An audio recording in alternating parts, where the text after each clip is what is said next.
Mark సువార్త 13వ అధ్యాయం చూద్దాము.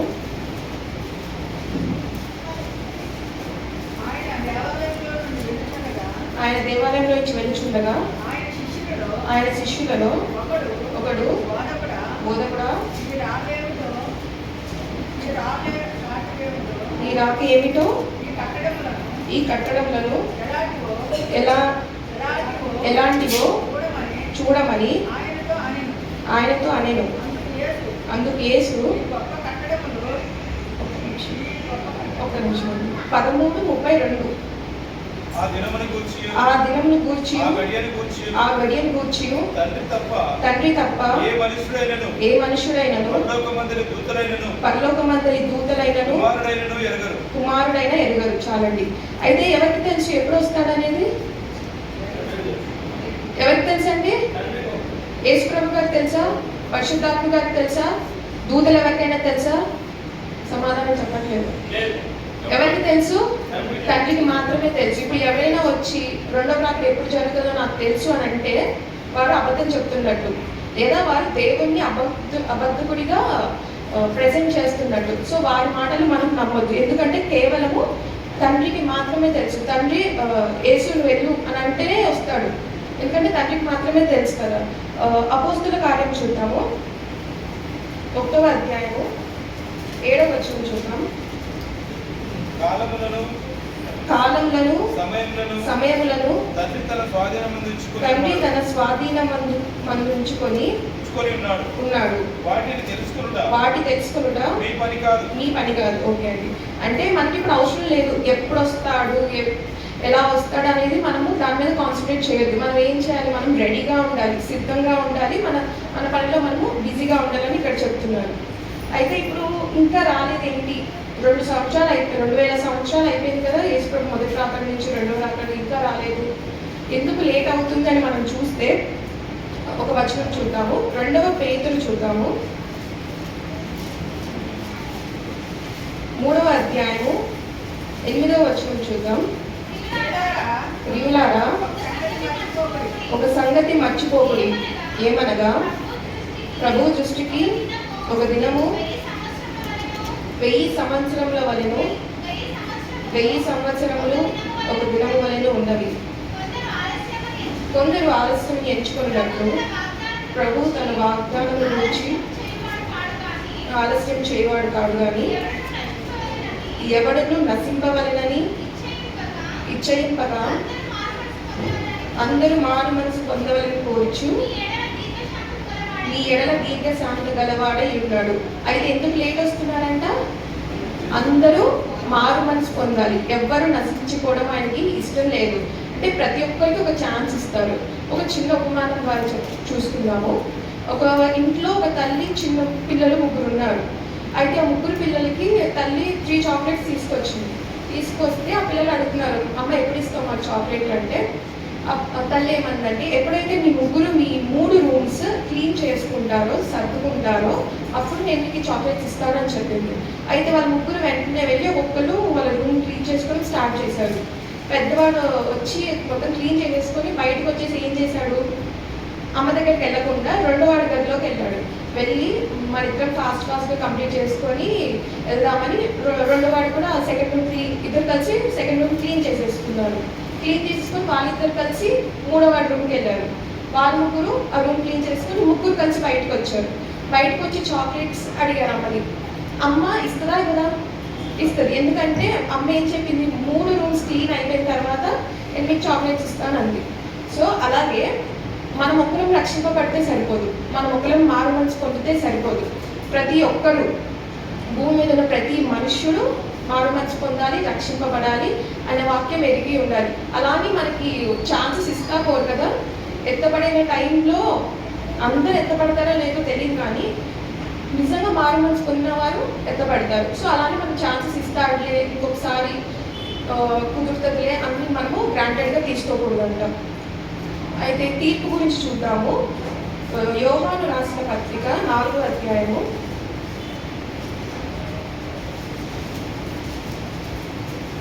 19వ వచనం చూద్దాము.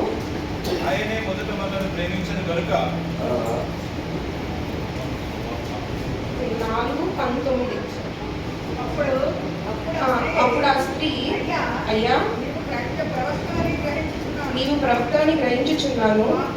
మా పితరులు ఈ పర్వతమందు ఆరాధించిది కానీ ఆరాధింపవలసిన స్థలము యెరూషలేములో ఉన్నదని మీరు చెప్పుదురని ఆయనతో అనగా, యేసు ఆమెతో ఇట్లా నేను,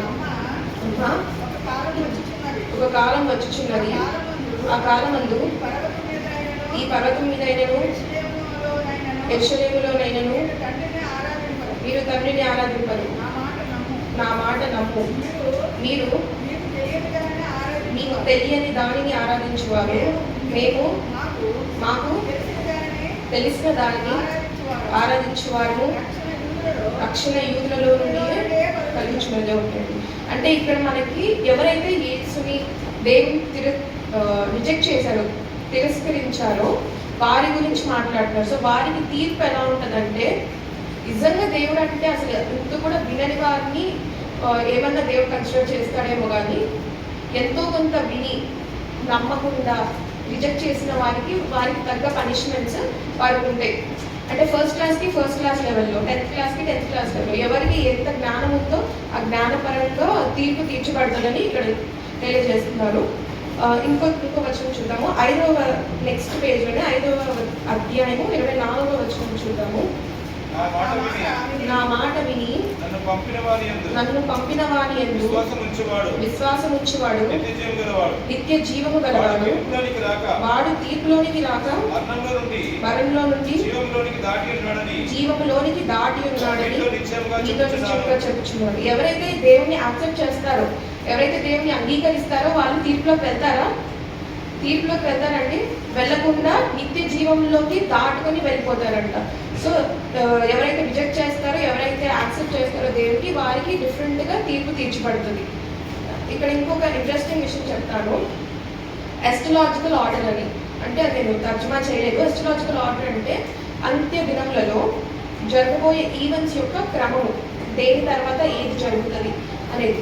ఫస్ట్ మనము ఒకటి చూద్దాము. మొదటి తెస్సలోనిక పత్రిక 4వ అధ్యాయం చూద్దాము.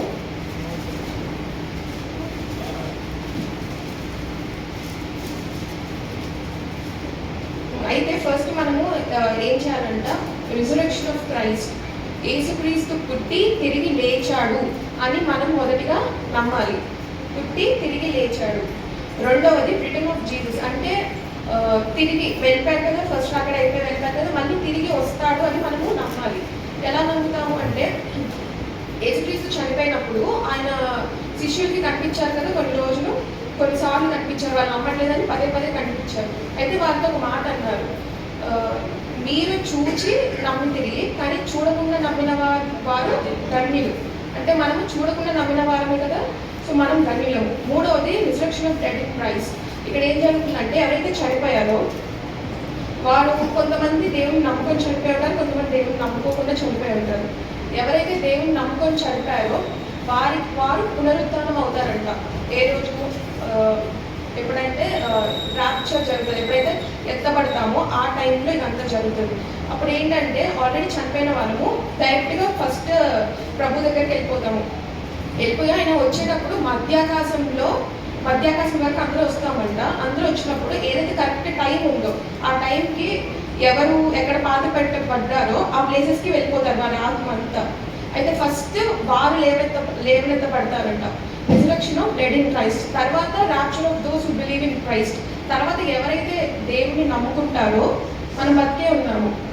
ఇప్పుడు ఎత్తబడే కాలం వచ్చిందనుకో, ఇట్లా ఒక సెకండ్లో ఎవరైతే నమ్ముకున్నారో వాళ్ళందరూ వెళ్ళిపోతాము, ఎవరెవరైతే నమ్ముకోలేదో వాళ్ళు ఇక్కడ మిగిలిపోతారు. ఇది 4th. తర్వాత రియూనియన్ ఆఫ్ సెయింట్స్ అంట, అంటే విశ్వాసులందరి కలయిక అక్కడ మధ్యాకాశంలో జరుగుతుంది. ఇదే ఈ 4th చాప్టర్ 4వ అధ్యాయంలో 13వ వచనం నుంచి చూద్దాము. సహోదరులారా, నిరీక్ష లేని ఇతరుల వలె మీరు దుఃఖపడకుండా నిమిత్తము నిద్రించుచున్న వారిని గూర్చి మీకు తెలియకుండా మాకు ఇష్టం లేదు. యేసు మృతి పొంది తిరిగి లేచినని మనము నమ్మిన ఎడల అదే ప్రకారము యేసునందు నిద్రించుచున్న వారిని దేవుడు ఆయనతో కూడా వెంటబెట్టుకొని వచ్చును. మేము ప్రభు మాటను బట్టి మీతో చెప్పునదేమనగా ప్రభువు రాకడ వరకు సజీవులమై నిలిచి ఉండు మనము నిద్రించిన వారికంటే ముందుగా ఆయన సన్నిధి చేరము.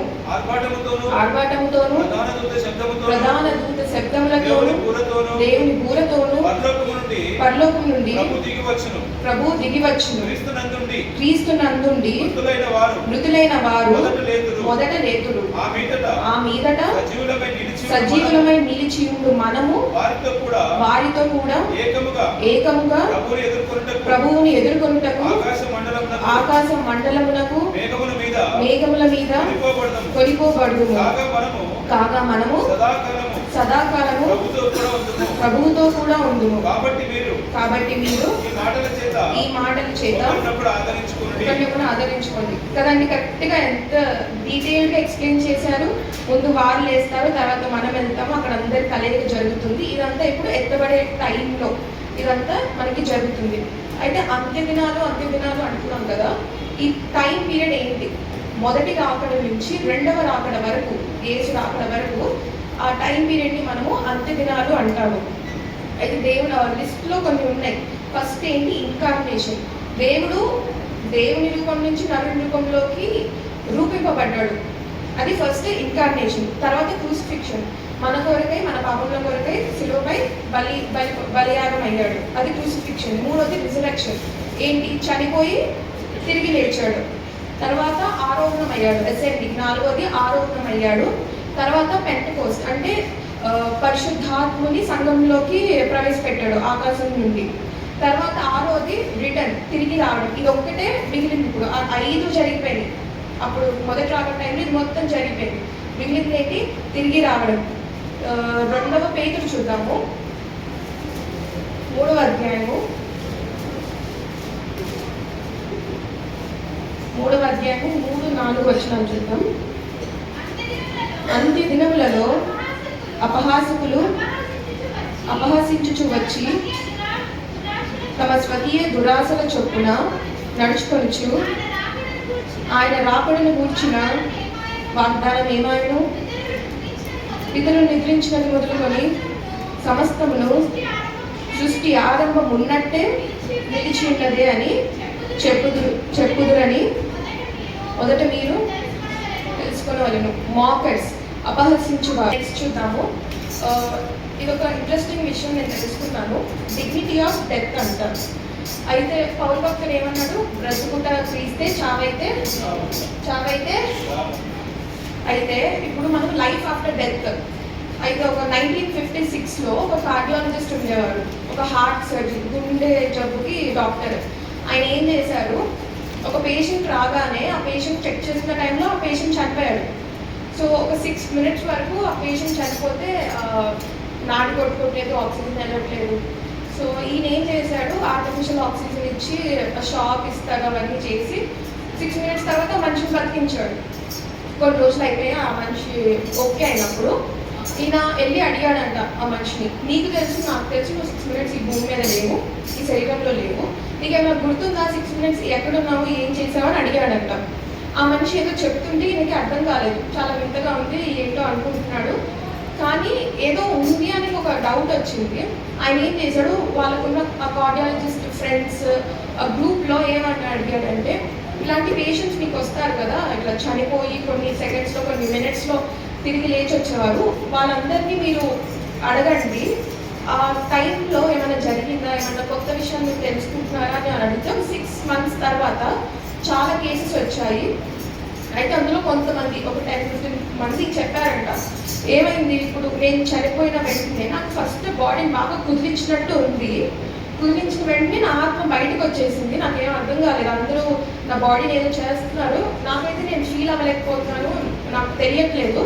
సో వెంటనే మళ్ళీ ఒక డార్క్ చీకటి గుండంలో నుంచి నాకు ఫాస్ట్గా ఏదో లాగినట్టు అనిపించింది. లాగ్గానే నేను మళ్ళీ ఒక ఏమంటారు వెలుగులోకి వెళ్ళిపోయాను. అక్కడ నన్ను 2 ప్రశ్నలు అడిగారు. మొదటిది, have you known the purpose of your life, నువ్వు ఎందుకు పుట్టావో, నీ కారణం నీకు అర్థమైందా, నువ్వు తెలుసుకున్నావా అని అడిగారు. రెండవది నేను నిన్ను ఎలా ప్రేమించాను, ఎలా కేర్ చేశాను, నువ్వు కూడా ఇతరుల పట్ల అట్లా ఉన్నావా అని అడిగారు. సో ఈ 2 క్వశ్చన్స్ అడిగారంట, మళ్ళీ వెంటనే రిటర్న్ వచ్చేసారంట, అంటే తిరిగి బతికాడు కాబట్టి. సో దీని మీద చాలా బుక్స్ వచ్చాయి. బర్నింగ్ హెల్ అని ఇంగ్లీష్లో ఒక మూవీ కూడా తీశారు. అంటే ఇంకా చాలా ఏదో ఉంది, చావు అనేది ఎండ్ కాదు, death is not the end, ఇంకా దాని తర్వాత ఏదో ఉందని వాళ్ళు అక్కడ కనుక్కున్నారు. సో డెత్ తర్వాత ఏముందో ఏ గ్రంథం చెప్పదు, డెత్ తర్వాత ఏముందో సైన్స్ కూడా అంటే ఫైండ్ అవుట్ చేయలేకపోయింది. కానీ మనకి ఇక్కడ మన బైబిల్లో కేవలం బైబిల్ గ్రంథం మాత్రమే చావు తర్వాత ఏముందో అనేది మనకి ఇక్కడ క్లియర్గా చెప్తుంది. ఒక చిన్న ఉపమానం చెప్తాను. ఒక 2-3 చిన్న పిల్లలు వాళ్ళ నాన్నతో పాటు వెళ్తున్నారు. రోడ్ మీద వెళ్తూ ఉంటే వీళ్ళ నాన్న ఇట్లా మెల్లగా నడుచుకుంటూ వస్తున్నారు. వాళ్ళు ఫాస్ట్గా వెళ్ళిపోతున్నారు. వెళ్ళిపోయి దగ్గర ఆగిపోయారు. అయితే వీళ్ళ నాన్న చూసి ఏమైతే ఆగారంటే వాళ్ళ ముందు ఒక చిన్న వాటర్ స్ట్రీమ్, చిన్న కాలువ లాంటిది, చిన్న కాలువ ఉంటే వాళ్ళు ఏమన్నారు, వాళ్ళలో వాళ్ళు అనుకుంటారు, అమ్మో దీంట్లో నడిస్తే జారి పడిపోతానేమో, దాంట్లో ఏమన్నా పాములు ఏమైనా ఉంటాయేమో, జల్లు ఏమైనా ఉంటాయేమో వాళ్ళలో వాళ్ళు అనుకుంటున్నారు. అయితే ఈ తండ్రి అది విని ఏం చేశాడు, నడుచుకుంటూ వెళ్ళిపోయాడు. దాంట్లో చాలా కాళ్ళ మోకాళ్ళలో అంతా కూడా లేదు, నడుచుకుంటూ వెళ్ళిపోతే అటువైపు వెళ్ళిపోయి రండి అనగానే వీళ్ళు పరిగెత్తుకుంటూ వెళ్ళిపోయారు. సో ఆ చిన్న స్ట్రీమ్ ఆఫ్ వాటర్, ఆ చిన్న కాలువ ఏంటంటే మరణం తర్వాత ఏముంటుందో మనకు తెలియదు. అందుకే మరణం గురించి మనం చావు అంటే భయం. సో అలానే చావడానికి రెడీ అవ్వకూడదు, అలానే అంటారు ఎలా పడితే అలా బతకూడదు. కానీ చావు తర్వాత కూడా ఏదో ఉంది అని మనము గ్రహించాలి. ఎందుకు?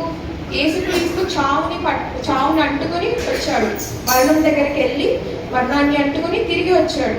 ఆయన మనకి ఒక శాంపుల్ అంటే ఎగ్జాంపుల్గా ఉన్నాడు కదా, ఒక మాదిరిగా ఉన్నాడు కదా. అంటే చావు అంటే ఏం లేదు, చచ్చిపోతాము మళ్ళీ ఆయన దగ్గరికి వెళ్తాము అన్న భరోసా మనకి ఇచ్చాడు. అయితే ఇక్కడ ఒక విషయము, యేసుక్రీస్తు దేవుడా, యేసుక్రీస్తు దేవుడా? సమాధానం యేసుక్రీస్తు ఎస్ నో. ఎస్, యేసుక్రీస్తు దేవుడు. చాలా మంది దేవుడు కాదని అంటారు. అంటే యూదులు కూడా ఇంకా దేవుడిగా యాక్సెప్ట్ చేయలేదు యేసుక్రీస్తుని ఇప్పటి వరకు. అయితే కొంచెం దీన్ని డీటెయిల్గా మనం చూస్తాము. మొదటిగా మనల్ని సృజించిన వారు ఎవరు? మనుషులు సృజించిన వారు ఎవరండి? మనుషులు సృజించిన వారు ఎవరు? దేవుడు. ఓకే, కరెక్టా? అయితే మనం మాట్లాడగలుగుతున్నామంటే మనకు మాటలు ఇచ్చింది ఎవరు? దేవుడు. అంటే దేవుడికి కూడా మాటలు వచ్చి ఉండాలి. మరి ఇప్పుడు దేవుడికి మాటలు వస్తే ఆయనలో ఆయన మాట్లాడుకుంటారా? వేరే వాళ్ళు ఎవరైనా ఉండాలా మాట్లాడడానికి? ఉండాలా? తలకైనా ఉండాలా? ఉండాలి కదా. సో మనము అనుకోవచ్చు, ఒకవేళ దేవదూతలు ఉన్నారు వాళ్ళతో మాట్లాడుకోవచ్చు ఏమో అని అనుకోవచ్చు. ఒక రెఫరెన్స్ చూద్దాము. ఆదికాండము 1వ అధ్యాయము 26వ వచనం. దేవుడు ఒక నిమిషం అండి. దేవుడు తర్వాత హైఫన్ ఉందా? అందరి బైబిల్లో ఉంది కదండి, హైఫన్ ఉందా? అంటే దేవుడు మాట్లాడుతున్నాడు. దేవుడు మన స్వరూపమందు మన పోలిక చొప్పున నరులను చేయించాలండి. ఎవరి స్వరూపమందు? మన స్వరూపమందు. అంటే ఇప్పుడు మనం తెలుగులో చూసుకుంటే వాళ్ళకి వాళ్ళు సెల్ఫ్ రెస్పెక్ట్ ఇచ్చుకుంటున్నారేమో అని అనుకోవచ్చు, కానీ కాదు. ఇంగ్లీష్లో కూడా like us make man in our likeness, our plural. సింగులరా ప్లూరలా? బహువచనమా ఏకవచనం ఉందా? బహువచనం ఉంది. అంటే ఒకరికన్నా ఎక్కువ ఉన్నారు అని మనకి ఇక్కడ అర్థమవుతుంది. దేవుడు ఒక మన స్వరూపం అని మనం దేవదూతలతో మాట్లాడుతున్నాడేమో అని మనం అనుకున్నట్లయితే, దేవదూతలు అనేవారు దేవుని స్వరూపంలో లేరు, కేవలం మనుషులం మాత్రమే దేవుని స్వరూపంలో ఉన్నాము. అయితే ఎంతమంది ఉన్నారు అనేది మనం చూస్తే యెషయా గ్రంథము 48వ వచనము.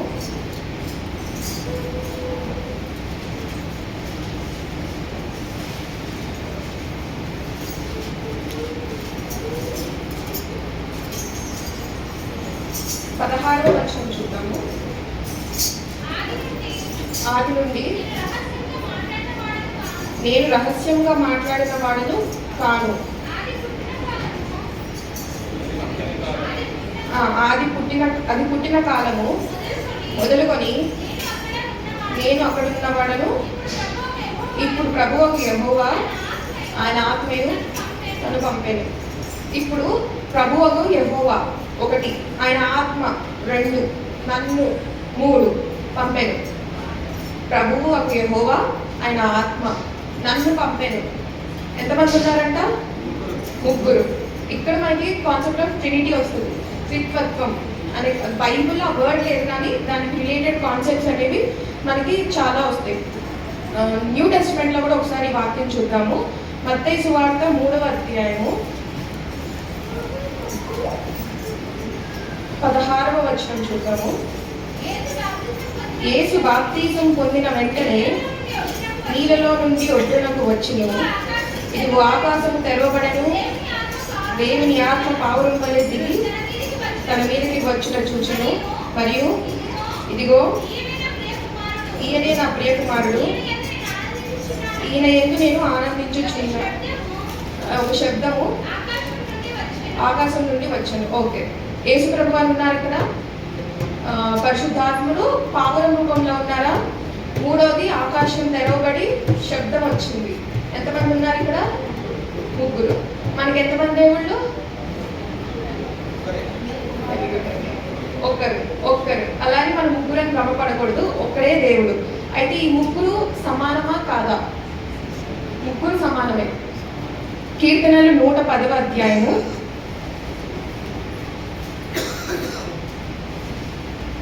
1వ వచనం చూద్దాము. జస్ట్ ఒక లైన్ చదవండి. ప్రభువు నా ప్రభువుతో సెలవిచ్చాను. చాలండి. ప్రభువు నా ప్రభువుతో సెలవిచ్చాను. వాళ్ళంట 3 తండ్రి కుమార పరిశుద్ధాత్ములు ఒకరినొకరు ప్రభు అని సంబోధించుకుంటున్నారంట. నువ్వు నా కుమారుడివి, నేను నీ తండ్రిని, నువ్వు పరిశుద్ధాత్ముడు, నేను పెద్ద దేవుడు, నువ్వు చిన్న దేవుడు, అట్లా లేదు. ప్రభువు ప్రతి ఒక్కరు వారిని వారు ప్రభు అని సంబోధించుకుంటున్నారు.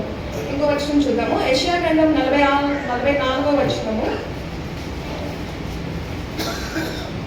44:6. ఇశ్రాయేలు రాజైన యెహోవా వారి విమోచకుడైన సైన్యాధిపతి యెహోవా ఇలాగు సెలవిచ్చుచున్నాడు. నేను మొదటివాడను కడపటివాడను, నేను తప్ప ఏ దేవుడు లేడు. ఎవరు చెప్తున్నారు ఈ మాట? ఎవరు చెప్తున్నారండి? యెహోవా దేవుడు చెప్తున్నాడు. ఏమని? నేను మొదటివాడను, నేను కడపటివాడనని ఈ మాట చెప్తున్నాడు. అలాగే ప్రకటన గ్రంథం 1వ అధ్యాయం 8వ వచనం చూద్దాము.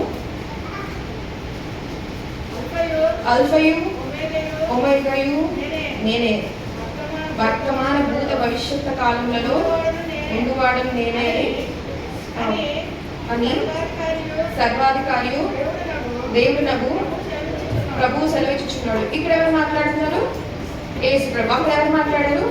యెహోవా దేవుడు. అల్ఫా ఒమేగా అంటే మొదటిది, అంటే ఈ గ్రీక్ భాషలో మొదటి అక్షరం, అక్కడ లాస్ట్ అక్షరం అని. ఇక్కడ కూడా సేమ్ మీనింగ్, మొదటిది కడపడిది. సో అంటే ఏంటి? యెహోవా అదే మాట అన్నాడు, యేసుక్రీస్తు అదే మాట అన్నాడు. అంటే ఇద్దరు ఒకటే అనేనా? ఒకటి. అయితే మరి పరిశుద్ధాత్మకి వాళ్ళు వాల్యూ చేస్తున్నారు లేదా? ఇంకొక మాట చూద్దాము. మార్కు సువార్త 3వ అధ్యాయము 28వ వచనం. సమస్త పాపములను మనుషులు చేయు దూషణలన్నీ వాడికి క్షమింపబడును గాని పరిశుద్ధాత్మ విషయము దూషణ వాడెప్పుడును క్షమాపణ పొందక నిత్య పాపం చేసిన వాడై ఉందని నీతో నిశ్చయంగా చెప్తున్నాను. ఏ పాపంకైనా క్షమాపణ కోరితే క్షమాపణ దొరుకుతుంది, కానీ పరిశుద్ధాత్మని దూషించేవారు, ఆయన రిజెక్ట్ చేసిన వారికి మాత్రం ఎప్పుడు ఎంత క్షమాపణ కోరినా వారికి దొరకదు. సో వారి ముగ్గురు ఒకటే, వారి ముగ్గురికి ఉన్న లెవెల్స్, వాళ్ళ ముగ్గురికి ఉన్న ఆధిపత్యం ఒకటే అని మనము ఇక్కడ చూస్తాము. ఇంకొక చిన్న ప్రశ్న అండి, యేసుక్రీస్తు వారి తల్లి గారి పేరేంటి? తండ్రి గారి పేరు? స్పిరిచువల్ ప్రకారం, ఆత్మీయ పూర్వం చూస్తే తండ్రి పేరు? తండ్రి అని ఎవరంటారు? యెహోవా దేవుడు. యెహోవా దేవుడు అందరం అదే అనుకుంటాము. అయితే చిన్న ఎగ్జాంపుల్, రాజ్ కుమార్ అన్న పేరు కొంచెం ఆడుకుంటాను నేను అనుకోకు. అయితే ఇప్పుడు రాజ్ కుమార్ అన్న వాళ్ళ నాన్నగారు యాకోబు అంకుల్. ఒకవేళ యాకోబు అంకుల్ రాజు అయ్యి ఉంటే, రాజు అనుకోండి, ఆయన కుమారుని ఏమంటాము? రాజ్ కుమార్ అని అంటాం. ఇప్పుడు రాజు కాదు, ఆయన నార్మల్ మ్యాన్. ఆయన కుమారుడికి రాజ్ కుమార్ అని పేరు పెట్టుకోవచ్చా? రాజ్ కుమార్ అని పేరు పెట్టుకోవచ్చా పెట్టుకోకూడదు? పెట్టుకోవచ్చు, ప్రాబ్లం ఏం లేదు కదా. క్లియరా, అర్థమైంది కదా. ఒక రెఫరెన్స్ చూద్దాము. లూకా సువార్త 1వ అధ్యాయము 35వ వచనం చూద్దాము. దూత పరిశుద్ధాత్మ నీ మీదకి వచ్చును, సర్వోన్నతుని శక్తి నీ మీద కమ్ముకొనును గనుక పుట్టబోవు శిశువు పరిశుద్ధుడై దేవుని కుమారుడు అనబడును. ఆయనకి దేవుని కుమారుడు అని పేరు పెట్టారు. యెహోవా దేవుడు కంటే యేసు ప్రభు రాలేదు. తండ్రి కుమారుడు కాదు వాళ్ళు, దేవుని కుమారుడు అని పేరు పెట్టబడ్డాడు. మరి తండ్రి అని ఎందుకు అంటాం ఆయన్ని మనము? ఎందుకంటే సర్వ మానవాళికి ఆయన తండ్రి. ఎవరికి? మనుషులకి, దేవదూతలకి, అందరికీ ఆయన తండ్రి. కాబట్టి తండ్రిగా మనం సంబోధిస్తున్నాము. అండ్ ఈయన కుమారుడు ఎందుకు అయ్యాడు? భూమికి మన కోసం మనుషుడిగా వచ్చాడు, కుమారుని రూపంలో వచ్చాడు. మనిషి కుమారుని అంటున్నాం అందుకని. సో దేవుని కుమారుడు అని పేరు పెట్టడం వేరు, ఆయన దేవుని కుమారుడు అవ్వడం వేరు. యెహోవా దేవుడు యేసు ప్రభువుని కన్నాడా? లేదు, కనలేదు. వాళ్ళిద్దరు తండ్రి కొడుకులా కాదు. వాళ్ళ ముగ్గురు సమానమే, వాళ్ళ ముగ్గురు ఒకటే. తండ్రి కొడుకులను రిలేషన్షిప్ ఏం లేదు. ఎవరన్నా మిమ్మల్ని యెహోవా తండ్రి, యేసు కొడుకు, మన తల్లి ఎవరు, ఇలాంటి క్వశ్చన్స్ అడిగారనుకోండి, ఇలాంటివన్నీ రిప్లై ఇవ్వడం మనం నేర్చుకుంటాము. అయితే ఇంకొక వచనం చూద్దాము. మత్తయి సువార్త 1వ అధ్యాయం 21వ వచనము.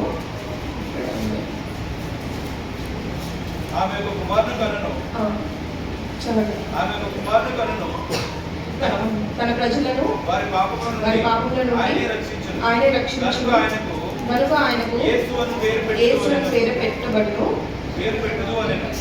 పెట్టుదు అనెను.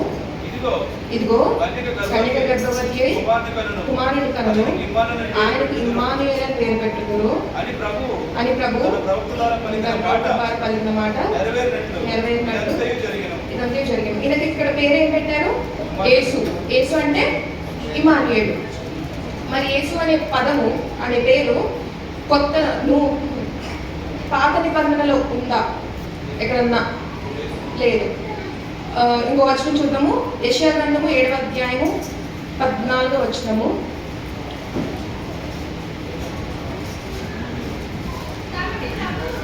కాబట్టి ప్రభువు తానే ఒక సూచన క్రియను,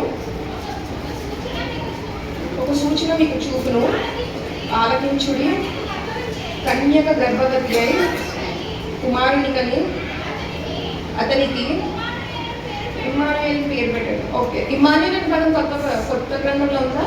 కొత్త నిబంధన ఉందా? న్యూ టెస్ట్మెంట్లో ఉంది కదా, ఓల్డ్ టెస్ట్మెంట్లో ఉందా? మనం ఫస్ట్ పేజ్ ఓపెన్ చేయండి అందరూ ఒకసారి. ఫస్ట్ పాత నిబంధన గ్రంథము ఫస్ట్ పేజ్, అందరూ ఫస్ట్ పేజ్ ఓపెన్ చేయండి. అక్కడికి మధ్యలో ఏం రాస్తుంది? ఇది ఆదిమ హెబ్రీ భాషలో నుండి భాషాంతరం చేయబడింది. ఓల్డ్ టెస్ట్మెంట్ అనేది హెబ్రీ భాష నుండి భాషాంతరం చేయబడింది. న్యూ టెస్ట్మెంట్ అనేది గ్రీక్ భాష నుండి భాషాంతరం చేయబడింది, ట్రాన్స్లేట్ చేశారు. సో అందుకని మనకి సేమ్ పేరు రెండింటిలో దొరకదు. కానీ అక్కడ పేరుకి అర్థం, ఇమ్మానుయేలు ఉన్నాడా, ఇక్కడ ఇమ్మానుయేలు ఉన్నాడా, అక్కడ కన్యక గర్భవతి ఇమ్మానుయేలు అన్నాడు కలిగింది. ఇక్కడ సేమ్ టాపిక్ గురించి మీరు చెప్పారు. అంటే యేసు ప్రభు గురించి, యేసు పేరు పట్టుకొని మనం వేలాడకూడదు, కానీ ఆయన చూపించిన ఆ సూచనని మనము ఐడెంటిఫై చేయాలి ఇక్కడ. అయితే ఇందాక నుంచి నేను సెకండ్ కమింగ్, రెండవ రాకడ గురించి అంటున్నాను కదా, వాటికి సూచనలు ఏంటి, జరగబోయే ముందు ఏం జరుగుతుంది కొంచెం తెలుసుకుందాము. మత్తయి సువార్త 24వ అధ్యాయము 3వ వచనం. ఒలివకొండ మీద కూర్చున్నప్పుడు శిష్యుడు ఆయన వద్దకు వచ్చి ఏకాంతముగా వచ్చి ఇవి ఎప్పుడు జరుగును, నీ రాకడకును ఈ యుగ సమాప్తికి సూచనలేవి మాతో చెప్పమనగా యేసు వారితో ఇట్లను, ఎవడును మిమ్మను మొదటిది మోసపరచకుండా చూచుకొనుడి. అనేకులు నా పేరిట వచ్చి నేనే క్రీస్తునని చెప్పి పలువురిని మోసపరచుదురు. మరియు మీరు యుద్ధములను గూర్చి యుద్ధములను గూర్చి యుద్ధ యుద్ధ సమాచారములను గూర్చి వినబోదురు. వినబోదురు. మీరు కలవరపడకుండా చూచుకొనుడి. కలవరపడకుండా చూచుకొనుడి. జరగవలసినవి ఇది గాని జరగవలసి ఉన్నవి కానీ అంతము వెంటనే రాదు. వెంటనే రాదు. జనం మీదకి జనమును, జనం మీదకి జనమును, రాజ్యం మీదకి రాజ్యం మీదకి రాజ్యము లేచును. లేచును. అక్కడక్కడ అక్కడక్కడ కరువులను, కరువులను, భూకంపములను కలుగును. ఇవన్నీ వేదనలకు ప్రారంభము. వేదనలకు ప్రారంభం. చదవండి. అప్పుడు అప్పుడు జనులు మిమ్మును జనులు మిమ్మును శ్రమల పాలు చేసి శ్రమలు పాలు చేసి చంపెదరు. మీరు నా నామము నిమిత్తము నా నామము నిమిత్తము సకల జనముల చేత సకల జనముల చేత ద్వేషింపబడుదురు. ద్వేషింపబడుదురు. అనేకులు అభ్యంతరపడి ఒకరినొకడు అప్పగించి ఎవరినొకడు అప్పగించి ఒకరినొకడు ద్వేషింతురు. ఎవరినొకడు ద్వేషింతురు. అనేకులైన అబద్ధ అబద్ధ ప్రవక్తలు వచ్చి పలువురిని మోసపరిచుదురు. అక్రమము విస్తరించుట చేత అనేకుల ప్రేమ చల్లారును. అంతం వరకు సహించిన వాడెవడో వాడే రక్షింపబడును. మరియు ఈ రాజ్య స్వార్థ సకల జనములకు సాక్షార్థమై లోకమంతటియు ప్రకటింపబడును. అటు తర్వాత అంతము వచ్చును. చదవండి. సూచనలు ఇక్కడ మనం చూసామా? మొదటిగా మోసం. ఎక్కడున్నా జరుగుతుందో అది అందరికీ తెలుసు. కానీ ఏంటంట, నా పేరుట నేనే క్రీస్తు అని చెప్పువారు అనేకులు వస్తారంట. యేసుప్రభు భూమి మీద నార్మల్గా మనిషిగా వచ్చేసి నేను రెండవ రాకడ అలా జరుగుతుందని చెప్పాడా? కాదు కదా. ఎంత గంభీరంగా వెళ్ళాడో అంత గంభీరంగా వస్తాడు. అందరూ చూస్తారు, అందరికీ అప్పుడు తెలుస్తుంది. కాబట్టి ఇట్లా మోసపరిచేవారు ఉంటారు, మీరు జాగ్రత్తగా ఉండండి. అది మొదటిది. రెండవది యుద్ధాలు. ఈ వాక్యం మనకు ఎన్ని సంవత్సరాల క్రితం చెప్పబడిందండి? 2000 సంవత్సరాల క్రితం. మనకి 1905 నుంచి యుద్ధాలు జరగడం స్టార్ట్ అయిపోయింది. దేశం మీద దేశము, మనుషుల మీద మనుషులు, జనం మీద జనం వెళ్తూనే ఉన్నారు.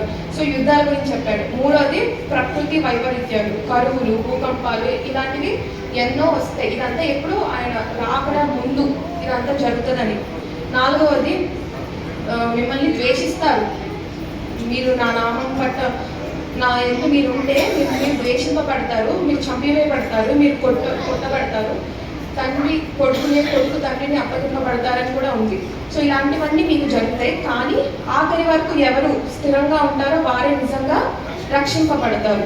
ఐదవది ఏంటి? సువార్త గురించి. నా మాట అనేది ప్రతి ఒక్కరి వరకు వెళ్ళాలి, ప్రతి మనిషికి నా సువార్త వెళ్ళాలి. సో ఇవన్నీ జరిగిన తర్వాతే రెండవ రాకడ వస్తుంది. ఇదంతా జరిగిన తర్వాత. అయితే మన చేతిలో ఫస్ట్ 3 మన చేతిలో లేవు. మోసం చేయడం కానీ, యుద్ధాలు ఆపడం, అవన్నీ ప్రకృతి వైపరీత్యాలు ఇవన్నీ మన చేతిలో లేవు. మన చేతిలో ఏముంది? ఎవరైతే మనల్ని బాధ పెడతారో, మనల్ని ద్వేషిస్తారో అవన్నీ మనము స్థిరంగా నిలబడి ఉండాలి. శ్రమలు వస్తాయా? గ్రేట్ ట్రిబులేషన్స్ అంటాము, మహాశ్రమలు వస్తాయి. ఆ శ్రమలన్నీ మనం తట్టుకోగలిగిన వారం అయ్యి ఉంటేనే మనకు నిజంగా రక్షింపబడతాము. ఇప్పుడు రెండవ రాకడ వస్తుంది, మరి ఎలా సిద్ధపడాలి? కొద్దిగా 10 నిమిషాలు అయిపోతుంది. హల్లెలూయా. ఎలా సిద్ధపడాలి? సో మొదటి రాకడ గురించి చాలా మంది సిద్ధంగా లేరు కదా, చాలా మంది గుర్తుపట్టలేదు, సిద్ధపడలేదు. కానీ మనము సిద్ధపడగలుగుతాం. ఎందుకు? మనకి సూచనలు ఏంటో మనకి చూపించారు.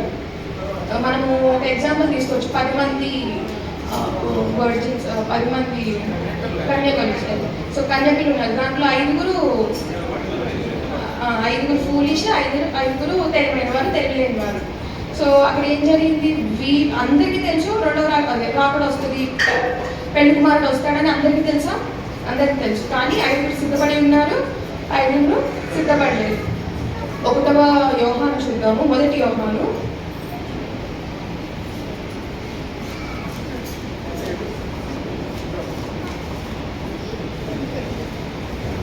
2వ అధ్యాయం 22వ వచనం చూద్దాము. కాబట్టి చిన్నపిల్లలారా, ఆయన ప్రత్యక్షమగినప్పుడు ఆయన రాకడ యందు మనము ఆయన ఎదుట సిగ్గుపడక ధైర్యము కలిగి ఉండినట్లు మీరు ఆయన యందు నిలిచి ఉండుడి. అయితే మనం ఇక్కడ 2 types ఆఫ్ పీపుల్ చూస్తాము. People who are confident, people who are ashamed. ఎవరైతే ఒక వర్గం వారు ధైర్యంగా ఉన్నారు, ఇంకో వర్గం వారు సిగ్గుపడి ఉన్నారు. ఇప్పుడు మనం ఎగ్జామ్ రాయాలనుకోండి, ఎగ్జామ్కి ప్రిపేర్ అయిన వాళ్ళు ధైర్యంగా వెళ్ళి రాస్తారు, ప్రిపేర్ అయిన వాళ్ళు భయంగా రాస్తారు. సో సో ఇక్కడ కూడా మనం ఇద్దరు రకాలు చూస్తాము. ఎవరైతే సిద్ధపడి ఉండి ధైర్యంగా ఉన్నారో, ఎవరైతే సిద్ధపడకుండా ఉండి బలహీనంగా ఉండి సిగ్గుపడుతున్నారో. అయితే మనకు సిద్ధపడాలంటే ముందు మనకి ఏం కావాలి? ప్రార్థన. మత్తయి సువార్త 26వ అధ్యాయం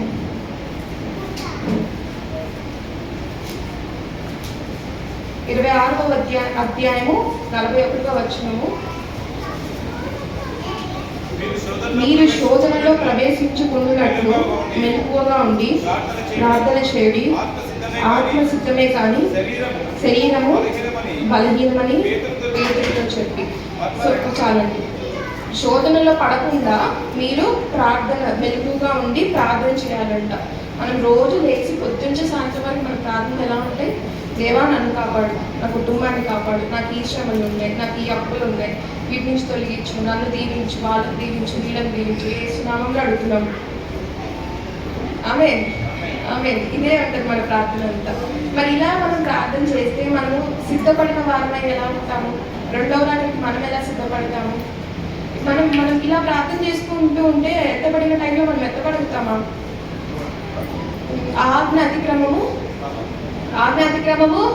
పాపము. పాపం అంటే ఏంటో పెద్ద ఇది కాదండి. ఆయన మాట వినకపోవడం పాపం. బూతులు ఆడొద్దన్నారు, బూతులాడితే పాపం. అబద్ధాలు చెప్పొద్దు, ముసలమ్మ ముచ్చట్లు పెట్టొద్దు, ఒకరిని విమర్శించొద్దు, అంటే ఒకరిని తీర్పు తీర్చొద్దు. ఇలాంటివన్నీ చాలా ఉంటాయి. మనం తెలిసి తెలియక చేస్తూనే ఉంటాము. మనం మరి ఎలా ప్రార్థించాలి? ప్రభువా, మీ రెండవ రాకడకు నేను ఎలా సిద్ధపడి ఉండాలో నాకు జ్ఞానం దయచేయండి. నా జ్ఞానం కొదువుగా ఉంది.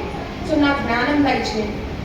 నా నోటితో, నా కంటితో, నా చెవులతో, నా తలంపులతో, నా ఆలోచనతో దేనితోనూ నేను పాపం చేయకుండాన్నట్లు నాకు సహాయం దయచేయండి, నాకు ధైర్యం దయచేయండి. ఏదో ఇలా మనము ఏదైతే దేవుని రాకడలో ఉపయోగపడే విషయాలు ఏముంటాయో మనము ఆ విషయమే ప్రార్థించాలి.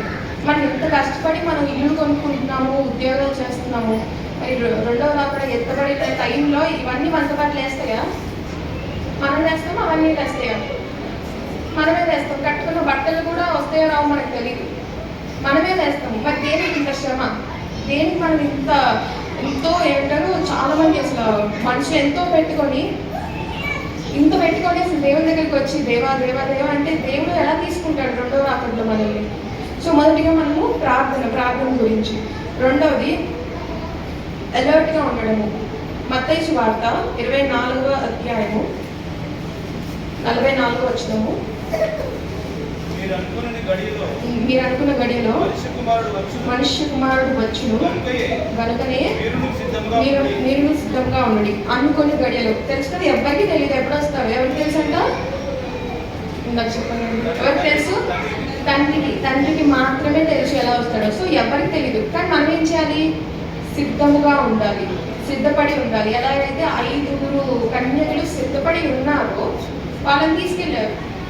ఇప్పుడు ఈ వెనకాల ఉన్న వారిని వాళ్ళ వెనకాల ఉండిపోయి ప్రభు అని అంటే తలుపు తెరవబడలేదు. ఇంకొక ఛాన్స్ వాళ్ళకి ఇవ్వలేదు. నైట్ అంతా వాళ్ళకి ఛాన్స్ ఇచ్చానే ఉంది. ఏదో ఒక టైంలో వాళ్ళు లేచి వాళ్ళు యాక్టివిటీలు వాళ్ళు వెలిగించుకోగలిగి ఉంటే వాళ్ళు కూడా వెళ్ళేవారేమో, కానీ వాళ్ళు వెళ్ళలేదు. ఎందుకు? వాళ్ళు సిద్ధపడి ఉండలేదు. సో సిద్ధపడడం మనకి కావాలి. మూడవది బిహోల్డింగ్ క్రైస్ట్, అంటే దేవుణ్ణి గట్టిగా పట్టుకొని ఉండడం. ఆదియందు వాక్యం ఉండేను, వాక్యం దేవుడై ఉండేను, వాక్యమే అది వాక్యం ఉండేను, దేవుని ఎద్దుండేను, వాక్యమే దేవుడై ఉండేది. కిందకు వస్తే ఆ వాక్యము శరీరధారుడై మనిషిగా వచ్చాడని కూడా ఉంటుంది. సో అయితే మనము వాక్యము దేవుని పట్టుకోవడం అంటే వాక్యాన్ని పట్టుకోవడం. వాక్యాన్ని ఎలా పట్టుకుంటాం? కంటిన్యూస్గా చదవడం, దేవుడి గురించి చదువు, జీసస్ లైఫ్ స్టైల్ ఏంటి, ఎలా బతికాడు, ఏం నేర్పించాడు, ఏం చేశాడు, మనం ఏం చేయగలుగుతాము, ఆయనంతా మనం చేయలేకపోయినా ఎలా బతకగలుగుతాం, ఏం చేయకూడదు, ఇవన్నీ మనం తెలుసుకోగలుగుతుంటే మనము దేవుని పట్టుకుని వారమై ఉంటాము. 2వ కొరింథీయులు 3వ అధ్యాయం చూద్దాము.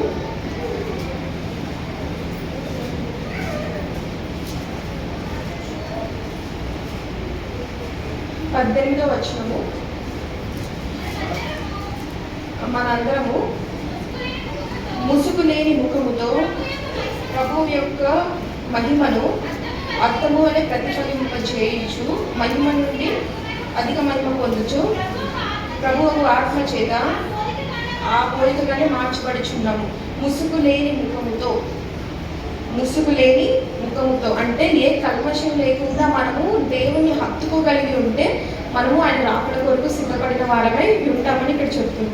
4వదిగా ఇమిటేటింగ్ గాడ్, దేవుణ్ణి పోలి ఉండడం అంట. ఎఫెసీయులకు రాసిన పత్రిక 5వ అధ్యాయం 1వ వచనం చూద్దాము. కావున మీరు ప్రియులైన పిల్లల వలె దేవుని పోలి నడుచుకొనుడి. దేవుని పోలి ఉండడం అంటే మనము రాకడికి సిద్ధపడుతున్నట్టు ఆటోమేటిక్గా. దేవుని పోలి ఉండడం అంటే నిజంగా మనం ఏం చేయలేము, దేవుని పోలి ఉండలేము.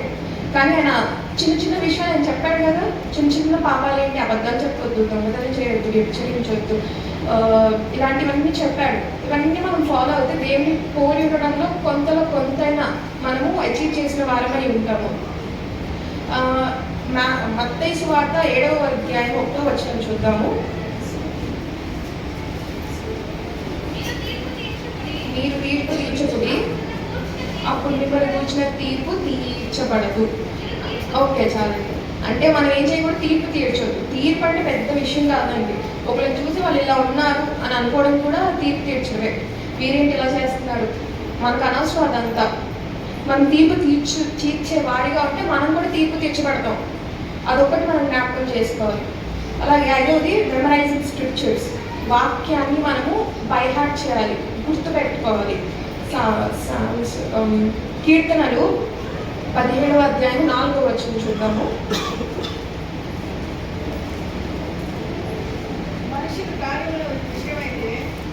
ఒక్క లైన్, నోటి మాటల చేత మళ్ళీ ఒకసారి చదవండి. నోటి మాటల చేత నేను అతిక్రమింపను. 3వ లైన్ చదవండి. నీ నోటి మాటను బట్టి నన్ను నేను కాపాడుకొని ఉన్నాను. ఓకే, చాలు. నీ నోటి మాట అంటే దేవుని నోటి మాట. ఆయన నోటి మాట వల్ల మనల్ని మనము కాపాడుకొని వాళ్ళము అవుతామంట. అలాగే ఇంకొకటి చూద్దాము. 119:11.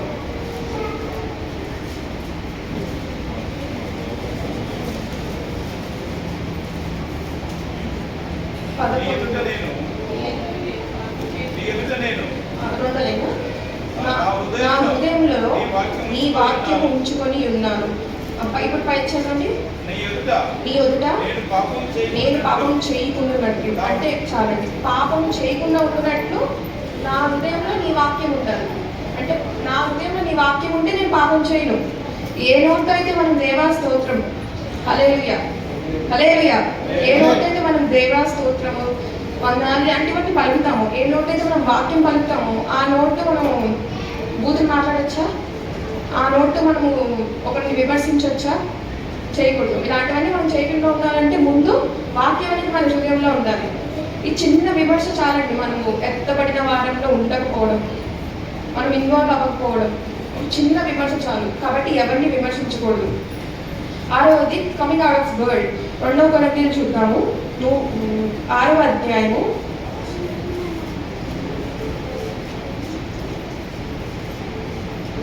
16వ వచనము.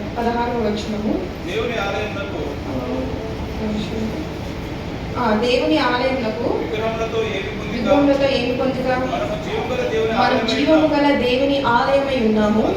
అందుకు దేవుడు ఇలా సెలవిచ్చుచున్నాడు, నేను వారిలో నివసించి సంచరింతును, నేను వారి దేవుడనై యుందును, వారు నా ప్రజలై యుందురు.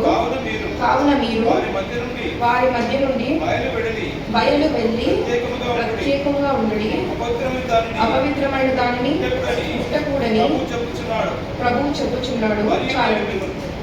అయితే దేవుడు మనల్ని ఎప్పుడు చేర్చుకుంటాడంటే, మనము భూమి మీద ఉన్న వాళ్ళకంటే ప్రత్యేకంగా సపరేట్గా వచ్చి మనము స్పెషల్గా మనం ఉండగలిగితే ప్రపంచం నుండి మనం బయటికి రావాలంట. వాళ్ళు చేసే పనులు మనం చేయకూడదు, వాళ్ళు చేసే ఏ పనైనా మనము ఇమిటేట్ చేయకూడదు. అలా చేయకుండా ఉంటేనే మనం దేవునికి ప్రియులం అవుతాము. అలా ఉంటేనే, సపరేట్గా ప్రత్యేకంగా ఉంటేనే దేవుడు మనల్ని కన్సిడర్ చేస్తాడు. అలాగే do not give up your trust and faith. నీ విశ్వాసాన్ని, నీ నమ్మకాన్ని విడిచిపెట్టవద్దని. హెబ్రీయులకు రాసిన పత్రిక 10వ అధ్యాయము 25వ వచనం 35వ వచనం. కాబట్టి నీ ధైర్యమును విడిచిపెట్టకుడి. దానికి ప్రతిఫలముగా గొప్ప బహుమానము కలుగును. నేను దేవుని చిత్తము నెరవేర్చిన వారే వాగ్దానం నిమిత్తము మీకు ఓరిమి అవసరమై ఉన్నది. ఇక కాలము బహు కొంచెముగా ఉన్నది, వచ్చుచున్నవాడు ఆలస్యం చేయవచ్చును. నా ఎదుట నీతిమంతుడైన వాడు విశ్వాసము గల జీవించును గాని అతడు వెనుక తీసిన ఎడల అతని యందు నా ఆత్మకు సంతోషం ఉండదు. అయితే మనం నశించుటకు వెనుక తీయు వారము కాము, కానీ ఆత్మను రక్షించుకున్నటకు విశ్వాసం కలిగిన వారమే ఉన్నాము. ఎవరి వద్ద ఆత్మ ఉండదంట, ఎవరైతే వెనకడుగు వేస్తారు, ఎవరైతే దేవుని తిరస్కరిస్తారు, వారి ఎడల ఆత్మ ఉండదంట. విశ్వాసం కలిగి ఉన్న వారి ఎడల, నీతిమంతుల వారి ఎడల మాత్రమే ఆయన ఆత్మ. ఇదంతా ఏ కాంటెక్స్లో చెప్పారు? ఆయన రాకడ గురించే కదా. ఆయన రాకడలో నీతిమంతులై విశ్వాసమై ఉంటేనే మనల్ని ఇన్వాల్వ్ చేస్తారు ఎత్తబడంలో. అదే మనం పిరికి వారమై ధైర్యం లేని వారై వెనక తిరిగి ఉంటే ఆయన మనల్ని ఇన్వాల్వ్ చేయరు. ఇంకోటి లీడింగ్ సోల్స్ టు గాడ్. మత్తయి సువార్త 28వ అధ్యాయము 19వ వచనము.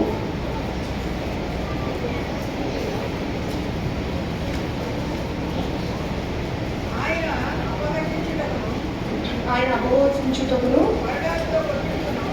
కొరడాకు కొట్టించుటకును సిలువ వేయకున్నట్లు అన్యజనులకు ఆయనను అప్పగింపుడు. 3వ దినమున ఒక నిమిషం. మత్తయి సువార్త 28వ అధ్యాయము 19.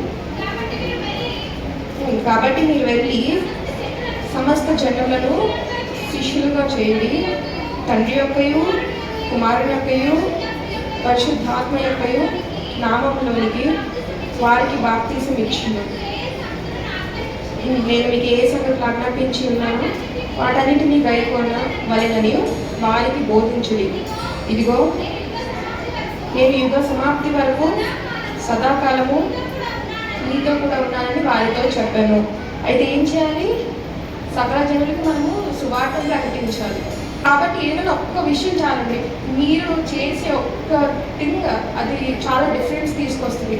మీ పిల్లలకి, మీ కుటుంబాలకి, మీ చుట్టుపక్కల ఉన్న వాళ్ళందరినీ మారు మనసు కలిగేలా చేస్తుంది. దేవుని రాకడలో వారు ఎత్తపడతారు. సో ఇవన్నీ మనము ఎలా సిద్ధపడాలనేది ఇవన్నీ మనం తెలుసుకున్నాము. ఈ చిన్న వాక్యం దేవుడు దీవించినలాగ కొంచెం తలమూసుకున్నామంటే ప్రార్థన చేసుకున్నాము.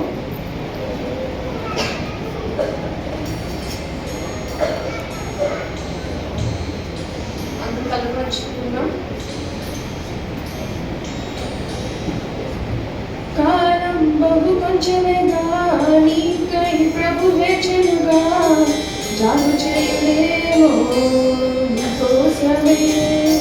కాలం బహు కొంచెమేగా